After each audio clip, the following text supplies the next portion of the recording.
ചില നമ്മൾക്ക് ഈ കോൺഫിഡൻസ് വിറ്റ് അത് മിക്കവാറും ഈ സ്ക്രാപ്പ് ഐറ്റംസൊക്കെ എടുത്തുള്ളൂ ദൈവം. നമുക്ക് കോൺഫിഡൻസ് പോകുമ്പോൾ നമുക്ക് എന്താ ഉണ്ടാകണത്? നമുക്ക് വിൽക്കാൻ വേണ്ടി എന്താണ് കൊടുക്കാനുള്ളത്?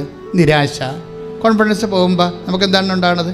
നിരാശ, പിന്നെ സങ്കടം, പിന്നെ പറ്റിപ്പോയില്ല എന്നുള്ള ഇച്ഛാഭംഗം, ഇങ്ങനെ കുറേ നെഗറ്റീവ് സ്ക്രാപ്സ് ഉണ്ടാവും. ഈ സാധനമാണ് വിൽക്കേണ്ടത്. അല്ലാതെ ഇത് അയ്യോ എനിക്കിങ്ങനെ സംഭവിച്ചല്ല, ഞാൻ ഇത്തരം നാളെല്ലാം ഓക്കെ ആയിട്ടിരുന്ന ആളാണല്ല, ഞാനെല്ലാം 87-90 മാർക്ക് മേടിച്ചിരുന്ന ആളല്ല. ഞാൻ ഈ മാർക്ക് ലിസ്റ്റ് പോലും ആരെയും കാണിക്കില്ല. എൻ്റെ കൂട്ടുകാർ എന്നെക്കുറിച്ച് എന്നാ വിചാരിക്കും, അവരുടെ ഉള്ളിലുള്ള എന്നെക്കുറിച്ചുള്ള സ്റ്റാറ്റസ് അവർ ഡീപ്രമോട്ട് ചെയ്താൽ എന്നാ ചെയ്യും എന്ന് വിചാരിച്ചുകൊണ്ട് അത് കാണിക്കാതെ അങ്ങനെ ഇരിക്കും.